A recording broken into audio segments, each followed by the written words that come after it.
Hello everyone.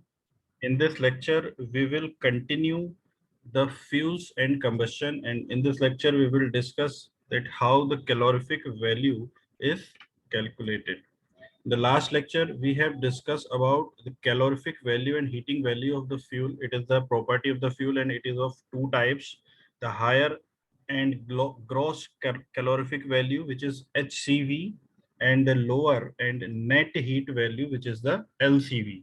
तो higher calorific value total amount जो release होती है पर यूनिट मास से, that is the higher calorific value.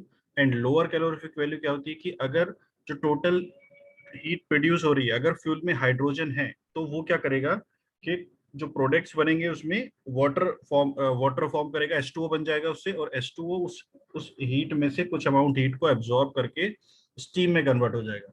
तो अगर उस स्टीम में जो कन्वर्ट हो गया वाटर, उसको हम रिकवर नहीं कर पाएंगे तो फिर वो हमें मिलेगी लोअर कैलोरिफिक वैल्यू. ठीक है. तो हायर कैलोरिफिक वैल्यू और लोअर कैलोरिफिक वैल्यू क्या होती है? Higher calorific value is equal to lower calorific value plus M, यानी कि जितना मास स्टीम का प्रोड्यूस हुआ multiplied by the enthalpy of vaporization. तो this is the calorific value, higher calorific value and lower calorific value. तो now we will discuss the determination of calorific value. Calorific value को कैसे determine करते हैं, कैसे find out करते हैं. ठीक है. तो उसके हमारे पास दो मेथड है. एक तो थ्योरेटिकल, एक तो होता है हमारे पास एक न्यूमेरिकल मेथड है, और दूसरा है एक्सपेरिमेंटल मेथड. तो पहले हम न्यूमेरिकल मेथड को डिस्कस करते हैं. Numerical method is based on the Dulong's formula. Dulong's formula. तो इन डुलोंग्स ने एक फॉर्मूला दिया है जिससे हम हायर कैलोरिफिक वैल्यू किसी फ्यूल की कैलकुलेट कर सकते हैं if the chemical analysis of the fuel is available. Chemical analysis of the fuel, not the reaction.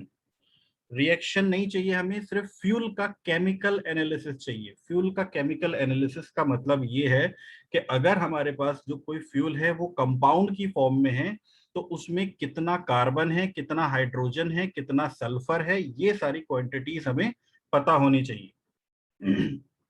ठीक है. तो this is the chemical analysis of the fuel. तो केमिकल, जैसा मैंने बताया था कि जो मेन कॉन्स्टिट्यूएंट हैं फ्यूल के वो क्या होते हैं? कार्बन, हाइड्रोजन और सल्फर. ये सिर्फ तीन ही होते हैं जो बेसिक कंपोनेंट्स होते हैं. जो भी कोई फ्यूल होगा वो कार्बन, हाइड्रोजन और सल्फर से ही मिलके बना होगा. इसके अलावा कोई और ऐसा एलिमेंट नहीं होगा फ्यूल में जो आपको हीट प्रोड्यूस करके देगा. सिर्फ ये तीन ही कंपोनेंट होते हैं. ठीक है. तो सल्फर को रखना है नहीं रखना है वो बात की बात है, लेकिन अभी क्या है, सल्फर भी हमारा एज ए फ्यूल यूज हो सकता है, और ये भी जलने पे हीट प्रोड्यूस करता है, थर्मल एनर्जी प्रोड्यूस करता है, इसलिए इसको भी हमें कंसीडर करना पड़ेगा. तो if the chemical analysis of the fuel is available, then the higher calorific value of the fuel can be calculated by Dulong's formula. तो Dulong's ने एक फॉर्मूला दे दिया कि अगर आपको फ्यूल का केमिकल एनालिसिस पता है तब आप हायर कैलोरिफिक वैल्यू उस फ्यूल की पता कर सकते हो. तो इन्होंने क्या किया, इन्होंने 1 kg कार्बन को जलाया. 1 kg कार्बन को जलाया इन्होंने.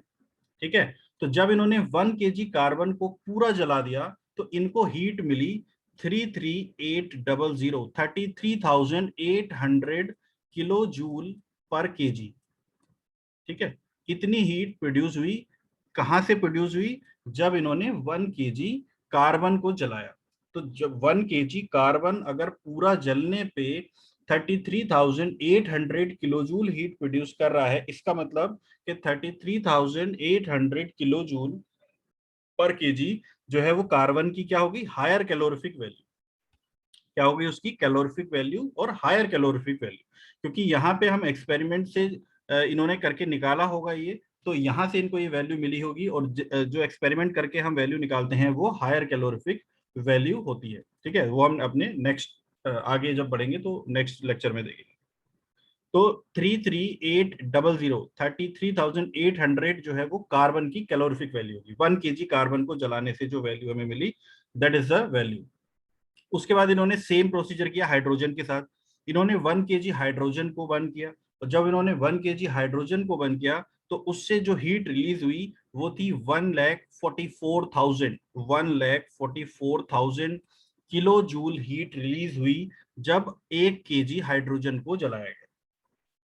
ठीक है, अब आपके मन में सवाल आ सकता है कि जी हाइड्रोजन तो गैस है, और गैस के लिए तो हम वॉल्यूम का यूज करते हैं। तो वॉल्यूम का यूज हम करते हैं, लेकिन ऐसा कोई कंपल्शन नहीं है कि हम हाइड्रोजन का 1 kg नहीं ले सकते, क्योंकि यहाँ पे जब हम कंबाइंडली बात कर रहे हैं कार्बन, सल्फर और हाइड्रोजन की, तो यहाँ पे जो हमने ये वैल्यू निकाली है वो किलो जूल पर केजी यानी कि केजी के हिसाब में निकाल रहे हैं। तो ऐसा नहीं है कि 1 मीटर क्यूब ही लेना है गैस का, केजी में भी उन वैल्यूज को आप ले सकते हैं, बट प्रिफर करते हैं जो गैसेस होते हैं उनको मीटर क्यूब में लेना, और जो सॉलिड और लिक्विड फ्यूल्स होते हैं उनको केजी में लेना। ठीक है, तो लेकिन ऐसा नहीं है कि अगर कोई गैसियस फ्यूल है तो उसको केजी में नहीं ले सकते। तो हाइड्रोजन का 1 kg लेके इनकी इसकी हाइड्रोजन की कैलोरीफिक वैल्यू इन्होंने फाइंड आउट कर ली, that is 1,44,000 kilo joule per KG. ये हाइड्रोजन की आ गई। फिर सेम प्रोसीजर हुआ सल्फर के साथ में। सल्फर को इन्होंने 1 kg को जलाया, और सल्फर से जो हीट रिलीज हुई दैट इज 9,270 किलो जूल। ठीक है, तो बेसिकली एक वैल्यूज जो यहाँ पे लिखी हुई हैं ये क्या है, ये 33,800 कार्बन की कैलोरीफिक वैल्यू है, 1,44,000 हाइड्रोजन की कैलोरीफिक वैल्यू है, और 9,270 जो है वो सल्फर की कैलोरीफिक वैल्यू है। ठीक है, अब सपोज के हमारे पास कोई कंपाउंड है, कोई ऐसा कंपाउंड है जिसमें कि हमारे पास फ्यूल में, क्योंकि ये तीन ही मेन एलिमेंट हो सकते हैं, तो तीन ही में हो सकता है कि किसी में जो है कार्बन ना हो सकता है हाइड्रोजन ना हो सकता है सल्फर ना हो, तो वो बात अलग है। तो हम एक ऐसा कंपाउंड लेते हैं जिसमें तीनों हो। ठीक है, सपोज एक थियोफीन एक कंपाउंड है, थियोफीन, जिसका फॉर्मूला है C4H4S। ठीक है, थियोफीन। तो ये जो C4H4S कंपाउंड है, इसमें कार्बन भी है, हाइड्रोजन भी है, सल्फर भी है। अगर इस कंपाउंड का हम 1 kg लेते हैं, अगर इस कंपाउंड का हम 1 kg लेते हैं, तो इस 1 kg में हमें इसका केमिकल एनालिसिस नोन होना चाहिए। केमिकल एनालिसिस मतलब अगर हमने इसमें 1 kg इस कंपाउंड का लिया, तो उसमें कितना परसेंट कार्बन है, कितना परसेंट हाइड्रोजन है, यहां से आपको पता नहीं लगेगा कि कितना परसेंट है। तो कितना परसेंट कार्बन है, कितना परसेंट हाइड्रोजन है, और कितना परसेंट सल्फर है, ये आपको नोन होना चाहिए। ठीक है, तो सपोज यहाँ पे कार्बन जो है वो इसमें 60%, सपोज कर रहे हैं, ऐसा नहीं है। तो 60% सपोज इसमें इसका जो 1 kg है उसमें 60% कार्बन है।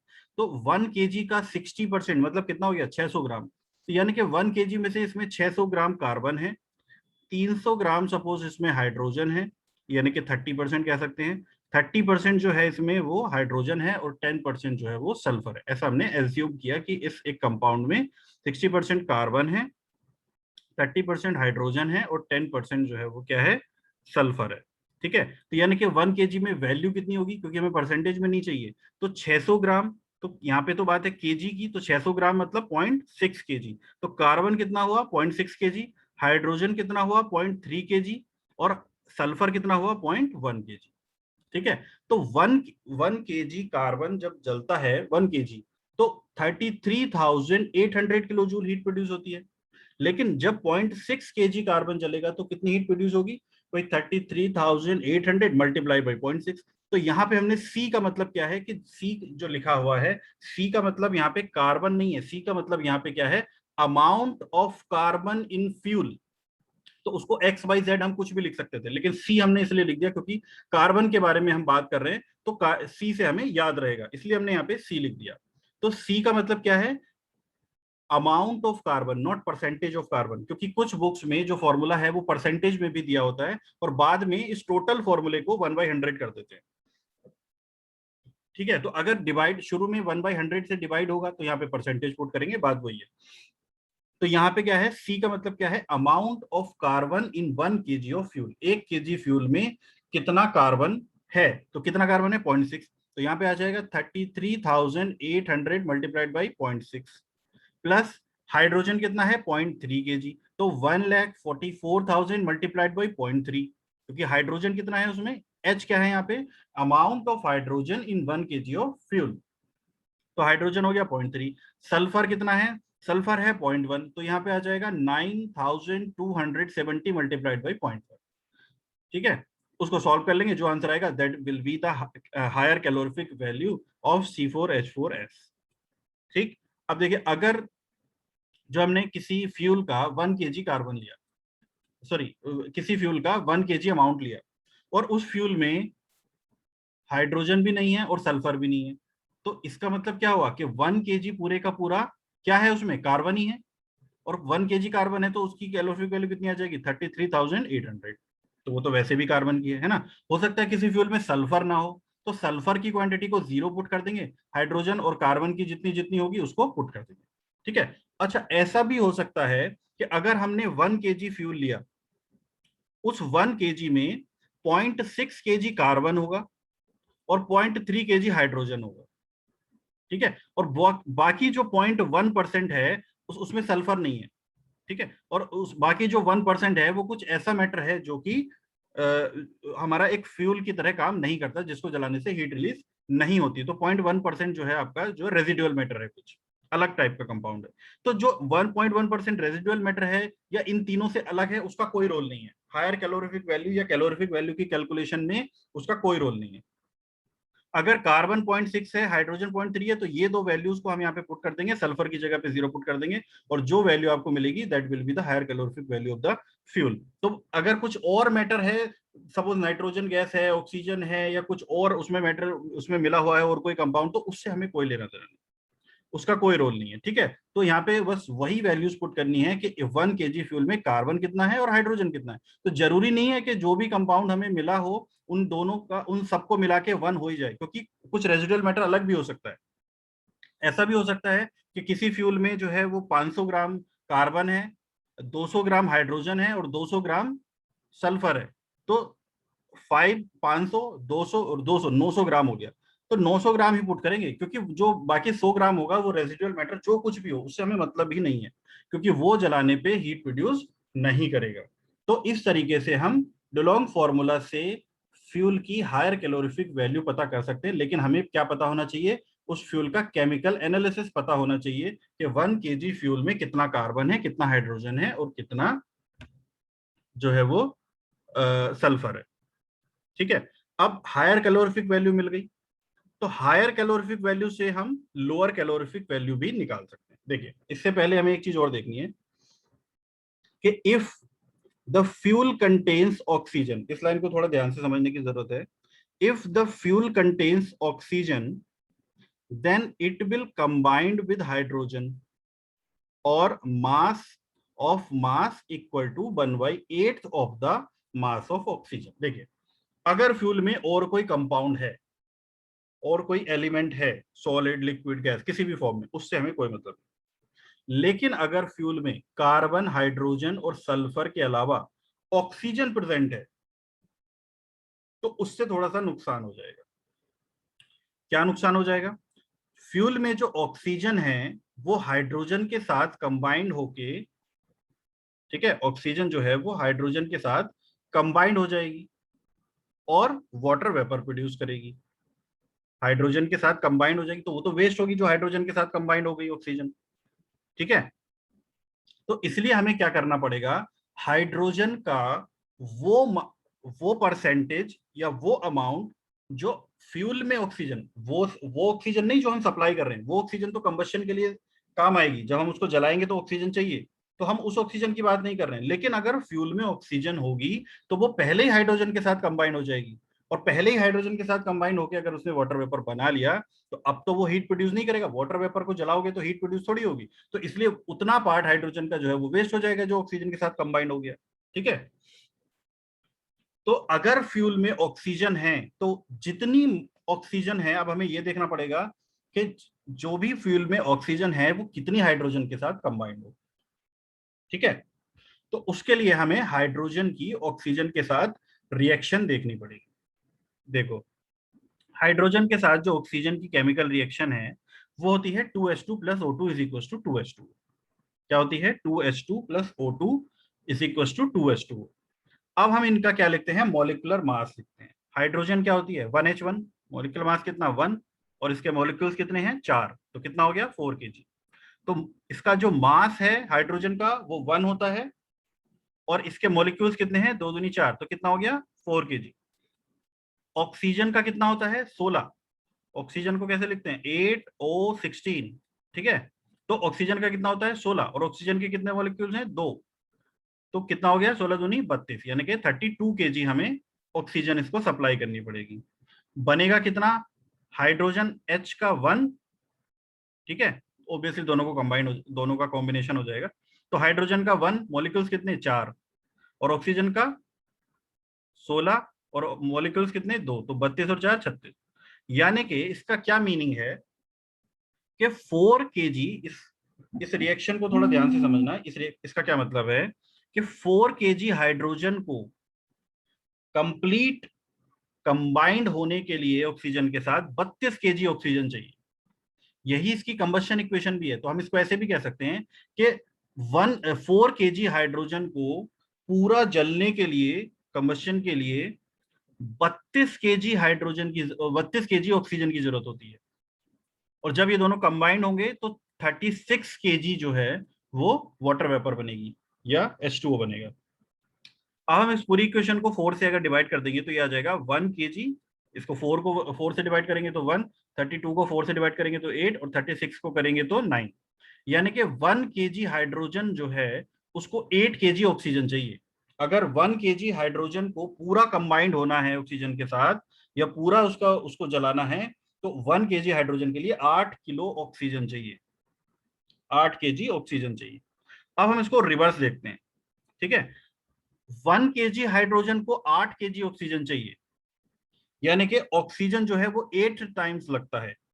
अब इसको रिवर्स कर देते हैं, जितनी ऑक्सीजन है उसका 1/8 हाइड्रोजन लगता है, ठीक है। अगर 1 kg ऑक्सीजन है, सॉरी 1 kg हाइड्रोजन है, तो 8 kg ऑक्सीजन लगेगा। लेकिन अगर 1 kg ऑक्सीजन है तो वो कितने हाइड्रोजन को कंज्यूम कर सकती है, कितने हाइड्रोजन को जला सकती है, 1/8 kg को। तो जितना भी फ्यूल में ऑक्सीजन होगा पहले से, उसका 1/8 kg हाइड्रोजन को तो वो अपने साथ कंबाइन कर लेगी, ठीक है। और बाकी का हाइड्रोजन जो है, जब हम उसको ऑक्सीजन सप्लाई करके उसका कंबशन करेंगे तो वो हीट रिलीज करेगी। तो इसका मतलब जितनी भी फ्यूल में ऑक्सीजन है, suppose O amount of oxygen present है फ्यूल में, तो ओ का 1/8 मास जो है, जितना ऑक्सीजन होगा उसका 1/8 मास हाइड्रोजन को वो वेस्ट कर देगा। अगर O है तो O/8, अगर ऑक्सीजन O है तो इसका मतलब O/8 जो मास है हाइड्रोजन का वो वेस्ट हो जाएगा। तो इस फॉर्मूले में हमें टोटल जो हमने हाइड्रोजन लिखी थी, अगर उसमें ऑक्सीजन भी होगी तो इस H में से O/8 माइनस करना पड़ेगा। समझ में आ गया ये O/8 क्यों माइनस किया? क्योंकि फ्यूल में जितना ऑक्सीजन पहले से प्रेजेंट होगा वो ऑक्सीजन के साथ कंबाइन हो, हाइड्रोजन के साथ कंबाइन हो जाएगा। और कितना ऑक्सीजन का कितना मास हाइड्रोजन के साथ कंबाइंड होगा, जितना ऑक्सीजन होगा उसका 1/8 कंबाइंड होगा, ठीक है। तो इसलिए हमने क्या किया, HCV निकालने के लिए अगर फ्यूल में ऑक्सीजन है तो ये वाला फॉर्मूला यूज करेंगे, ऑक्सीजन नहीं है तो फिर ये वाला फॉर्मूला ही यूज कर लेंगे, ठीक है। तो अगर इसमें कुछ चेंज नहीं है, सिर्फ देखो कार्बन का सेम एज इट इज है, सल्फर का सेम एज इट इज है, हाइड्रोजन की जो कैलोरीफिक वैल्यू है वो तो वही है, बस उसके मास में थोड़ा सा चेंज आ जाएगा। अगर हाइड्रोजन का मास 200 किलो है और ऑक्सीजन का जो है वो ऑक्सीजन का जो है वो 160 केजी है, ठीक है।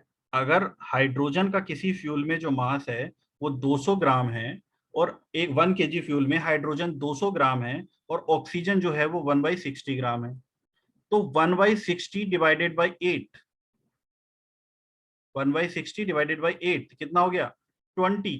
यानी कि 20 ग्राम हाइड्रोजन जो है वो वेस्ट हो जाएगी, 200 में से 20 ग्राम जो है वो वेस्ट हो गई। अब कितनी बची, 180। तो 180 यहाँ पे जो है वो हीट प्रोड्यूस करेगी, जो हमें हायर कैलोरीफिक वैल्यू में है उसको काउंट करें, ठीक है। तो अगर फ्यूल में ऑक्सीजन है तो उसका 1/8 मास, जितनी भी ऑक्सीजन है उसका 1/8 मास हाइड्रोजन जो है वो वेस्ट हो जाएगी, इसलिए उसको हम इसमें से माइनस कर देते हैं। तो इस तरह से हम फ्यूल की higher calorific value find out करेंगे अगर फ्यूल में ऑक्सीजन कंटेंट भी होगा तो। उसके बाद लोअर कैलोरीफिक वैल्यू कैसे निकालेंगे, लोअर कैलोरीफिक वैल्यू कैसे निकालेंगे, देखिए। अब फ्यूल में हाइड्रोजन अगर है तो ऑक्सीजन है, हाइड्रोजन है, तो जितना ऑक्सीजन का मास था उसका 1/8 हाइड्रोजन के साथ पहले से कंबाइन हो गया, तो ऑक्सीजन जो फ्यूल में थी वो तो खत्म हो गई। अब अगर फ्यूल को हमें जलाना है तो उसको ऑक्सीजन तो चाहिए होगी ना फिर से, तो उसको ऑक्सीजन सप्लाई करेंगे। अब जितनी भी हाइड्रोजन फ्यूल में होगी वो ऑक्सीजन के साथ कंबाइंड होगी और H2O प्रोड्यूस करेगी। और वो H2O प्रोड्यूस होने के बाद, ठीक है, हीट तो रिलीज करेगी भाई। हाइड्रोजन जब जलेगी, hydrogen is a fuel, hydrogen gas है, जब वो जलेगी तो हीट तो रिलीज करेगी। लेकिन हीट रिलीज करने के बाद जो हीट रिलीज किया वो कंट्रीब्यूशन तो हो गया हायर कैलोरीफिक वैल्यू में, 1,44,000 के हिसाब से उसने अपना कंट्रीब्यूशन कर दिया हायर कैलोरीफिक वैल्यू में, यहाँ पे वो हीट आ गई। लेकिन जो H2O बना, वो total amount of heat HCB में से कुछ अमाउंट ऑफ हीट एब्सॉर्ब करके वाटर वेपर बन जाएगा। ठीक है, और अगर वो वाटर वेपर को हम कंडेंस नहीं कर पाए तो वो जो हीट थी वो वेस्ट हो जाएगी और हमें जो एनर्जी मिलेगी वो होगी lower calorific value.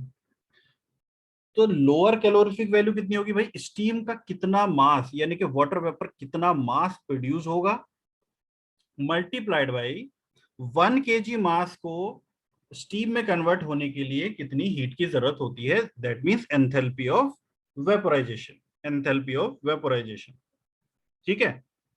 Enthalpy of vaporisation जो होती है वो होती है 2466, यानी कि 2466, ठीक है। 2466 किलो जूल पर केजी जो है वो इसकी एंथैल्पी ऑफ वेपोराइजेशन होती है। अब हमें चाहिए कि स्टीम का कितना मास बनेगा, H2O कितना प्रोड्यूस होगा, वो डिपेंड करेगा हाइड्रोजन पे, हाइड्रोजन का कितना मास है।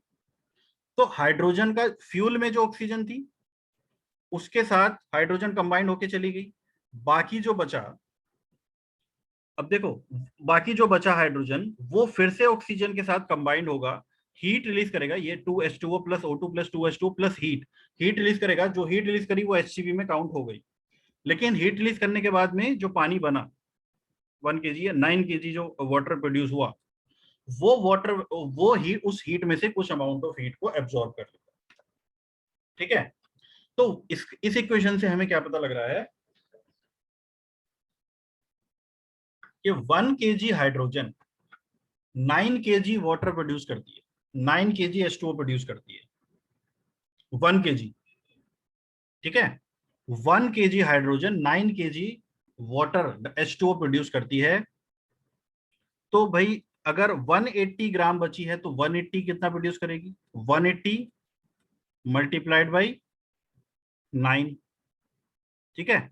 अगर फ्यूल में जो ऑक्सीजन है वो 180 ग्राम है तो 0.18, ठीक है, 0.18 मल्टीप्लाइड बाई 9। अगर 200 ग्राम है तो 0.2 मल्टीप्लाइड बाई 9। इसका मतलब क्या हुआ कि जितना भी हाइड्रोजन का मास है उसका 9 गुना पानी बनेगा। फ्यूल में हाइड्रोजन का जितना भी मास है उसका 9 गुना पानी बन जाएगा, ठीक है। तो इसका मास m कितना होगा, 9H। जितना भी हाइड्रोजन होगा उसका 9 गुना वाटर वेपर का मास होगा। तो ये तो हो गया मास उसका, मल्टीप्लाइड बाई 2466, उसकी एंथैल्पी ऑफ वेपोराइजेशन से मल्टीप्लाई कर देंगे। तो इतनी जो हीट है, मास मल्टीप्लाइड बाई दिस, ये हीट जो है वो वेस्ट हो गई, चली गई। तो अब हमें जो वैल्यू मिलेगी हीट की, that will be lower calorific value, that will be the lower calorific value of the fuel, ठीक है। तो इस तरीके से ड्यूलॉन्ग्स फॉर्मूला से हम हायर कैलोरीफिक वैल्यू और लोअर कैलोरीफिक वैल्यू दोनों फाइंड आउट कर सकते हैं। ध्यान रखना है ऑक्सीजन और हाइड्रोजन का, कार्बन और सल्फर में कोई दिक्कत नहीं है तो फॉर्मूले में पुट कर दो, नहीं है तो फॉर्मूले में 0 पुट कर दो, ठीक है। हाइड्रोजन और ऑक्सीजन पे ध्यान देना है, अगर फ्यूल में पहले से ऑक्सीजन है तो उसको हाइड्रोजन में से माइनस करना पड़ेगा, O/8, जितना भी ऑक्सीजन था उसका 1/8 माइनस करना पड़ेगा, तब जाके आपको हायर कैलोरीफिक वैल्यू मिलेगी। और उसके बाद जो हाइड्रोजन बचेगा उसका 9 गुना पानी बनेगा जो स्टीम में कन्वर्ट होकर बाहर निकल जाएगा। स्टीम में कन्वर्ट होते हुए वो थोड़ी सी हीट को एब्जॉर्ब कर लेगा और वो अपने साथ लेके चला जाएगा। तो हायर कैलोरीफिक वैल्यू से कम वैल्यू मिलेगी, that will be the lower calorific value. तो इस तरीके से डुलोंग्स फॉर्मूला से हम हायर कैलोरीफिक वैल्यू और लोअर कैलोरीफिक वैल्यू को फाइंड आउट कर सकते हैं। उसके बाद इसको समझते हैं कि कैसे इसको फाइंड आउट करते हैं। तो एक एग्जांपल लेते हैं। Suppose a fuel consist of 85% carbon, 12.5% hydrogen and 2.5% residual matter. तो अब इस रेजिडुअल मैटर में, क्योंकि इसने सीधे सीधे रेजिडुअल मैटर यहाँ पे लिया हुआ है, तो इसमें हम ये एज्यूम नहीं कर सकते कि इसमें ऑक्सीजन है, ठीक है। तो ये जो रेजिडुअल मैटर है ये वेस्ट है, इससे कोई मतलब नहीं है। Find the higher calorific value and lower calorific value per KG of fuel. तो कार्बन कितना 85%, यानी कि 0.85 अमाउंट में चाहिए हमें, परसेंटेज में नहीं चाहिए। हाइड्रोजन कितना है 1 kg में 12.5 यानी कि 0.125, 0.125 kg, ठीक है, क्योंकि 1 kg फ्यूल की बात हो रही है। तो हायर कैलोरीफिक वैल्यू, सल्फर कितना है, सल्फर तो दिया ही नहीं, तो इसका मतलब सल्फर कितना हो गया, 0 हो गया। तो higher calorific value Dulong's formula put करेंगे, डोलोंग्स फॉर्मूला में कार्बन कितना है 0.85, हाइड्रोजन कितना है 0.125 और सल्फर कितना है 0, सल्फर तो है ही नहीं। तो यहां से हायर कैलोरीफिक वैल्यू आ जाएगी 46,730 kilo joule per KG, 46,730 kilo joule per KG, ये आ गई hydrogen higher calorific value. Lower calorific value कैसे फाइंड आउट करोगे, हायर कैलोरीफिक वैल्यू तो मिल गई, -9H, हाइड्रोजन की जितनी क्वांटिटी थी उसका 9 गुना वाटर वेपर बनेगा। तो 9 मल्टीप्लाइड बाई 0.125, हाइड्रोजन की कितनी थी 0.125, and multiplied by 2466 latent heat of vaporization. तो ये इसको माइनस कर देंगे तो लोअर कैलोरीफिक वैल्यू हमें मिल जाएगी 43956, 43,956 kilo joule per KG lower calorific value हो जाएगी। Higher calorific value 46,730 kilo joule per KG हो जाएगी, ठीक है। So this is the determination of calorific value by numerical method. उसके बाद हम देखते हैं एक्सपेरिमेंटल मेथड से कैसे फाइंड आउट करते हैं कैलोरीफिक वैल्यू। तो उसके लिए एक एक्सपेरिमेंटल सेटअप का यूज किया जाता है जिसका नाम है बॉम्ब कैलोरीमीटर, ठीक है। Basically calorie is the unit of the energy और द हीट, इसलिए इसको बोलते हैं कैलोरीमीटर। हीटिंग वैल्यू या कैलोरीफिक वैल्यू को नाप रहा है ये, और इसके अंदर एक जो अंदर ये जो पार्ट रखा हुआ है इसको बोलते हैं बॉम्ब, तो इसलिए इस इंस्ट्रूमेंट का नाम है बॉम्ब कैलोरीमीटर। पहले इसकी कंस्ट्रक्शन समझते हैं। बॉम्ब कैलोरीमीटर में क्या है, ये एक चैम्बर है और ये जो ये कॉपर का चैम्बर है और इसके अंदर पानी भरा हुआ है, ठीक है। और इस पानी का टेम्परेचर नापने के लिए इसमें एक थर्मोमीटर लगा हुआ है। तो कॉपर का एक कंटेनर है जिसमें पानी भरा हुआ है और इसमें एक थर्मोमीटर लगा हुआ है इस पानी का टेम्परेचर नापने के लिए, ठीक। और इस पानी के अंदर एक बॉम्ब रखा हुआ है, इसको एक बॉम्ब बोलते हैं, BOMB, इसको एक बॉम्ब बोलते हैं, ये बॉम्ब है। इस बॉम्ब में ऊपर में एक वॉल्व है जो कि ऑक्सीजन की सप्लाई के लिए है, ऊपर में एक वॉल्व है, यहां से ऑक्सीजन सप्लाई होगी ऊपर से ही, ठीक है। ऊपर से यहाँ से इस तरीके से सप्लाई हो जाएगी, इससे कनेक्ट करके बाहर से, ऐसा नहीं कि आप ये सोचो कि पानी के अंदर कैसे ऑक्सीजन देंगे, तो ये बाहर निकला होता है, यहाँ से ऑक्सीजन की सप्लाई कर देते हैं।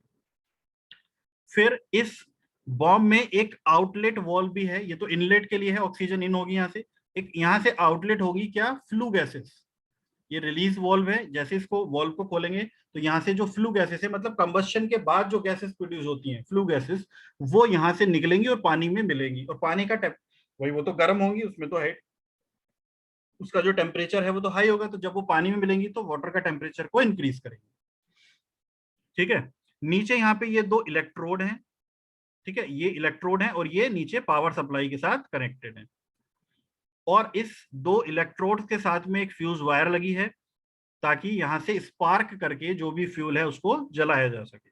एक कॉटन का छोटा सा एक कॉटन भी रखते थे ताकि जो जैसे वो स्पार्क होगा तो कॉटन जो है वो उससे फायर को कैच कर लेगा, और उसके बाद में यहाँ पे एक क्रूसिबल, क्रूसिबल मतलब एक ऐसा बर्तन होता है जिसका मेल्टिंग पॉइंट जो है वो काफी ज्यादा होता है, तो इस क्रूसिबल एक छोटा सा मतलब एक कटोरी टाइप समझ सकते हैं, एक छोटा सा वेसल होता है क्रूसिबल, जिसके अंदर हमने यहाँ पे फ्यूल को पुट किया हुआ है, ठीक है।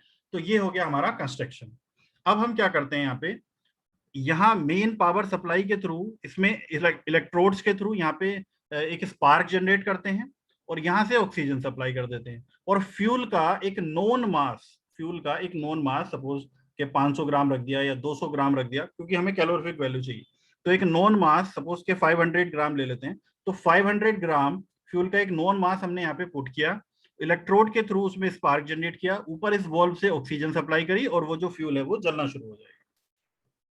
अब जब वो फ्यूल जलना शुरू हो जाएगा तो वो हीट रिलीज करेगा, गैसेस निकलेंगी उसमें से, जो भी फ्यूल होगा उसके अकॉर्डिंगली, वाटर वेपर हो सकती है, कार्बन डाइऑक्साइड, कार्बन मोनोऑक्साइड, जो भी फ्यूल है, जो भी गैसेस हैं वो यहाँ से रिलीज होगी। क्योंकि फ्यूल में कार्बन होता है तो CO2 निकलेगी यहाँ से, अगर हाइड्रोजन है तो H2O निकलेगा, सल्फर है तो SO2 या SO3 निकल सकते हैं। ठीक है, तो वो यहाँ से निकलेगी, यहाँ से गैसेस, और ये वॉल्व को ओपन कर देंगे, जो गैसेस यहाँ से निकलेंगी वो पानी में मिक्स होती रहेंगी। लेकिन ये सब करने से पहले हमने पानी का टेम्परेचर को नोट कर लेंगे, विच इज द T1। जो इनिशियल टेम्परेचर जलाने से पहले, सेटअप को स्टार्ट करने से पहले इसके टेम्परेचर को हमने नोट कर लिया, विच इज T2। अब यहाँ से जो हीट है वो रिलीज हुई, पूरा जल गया, जो हीट थी पूरी सब बाहर निकल गई, और उसने पानी के टेम्परेचर को बढ़ा दिया, और सपोज उस टेम्परेचर को भी हमने नोट कर लिया, suppose this temperature is T2। तो अब जो भी हीट फ्यूल से रिलीज हुई वो सारी की सारी कहाँ गई? इस पानी ने एब्जॉर्ब कर ली, वाटर ने एब्जॉर्ब कर ली। तो अगर वाटर ने कितनी हीट एब्जॉर्ब करी वो हम फाइंड आउट कर लें, तो हमें यह पता लग जाएगा कि फ्यूल से कितनी हीट रिलीज हुई। दोनों बराबर ही होंगी ना, तो दोनों को इक्वल पुट कर देते हैं।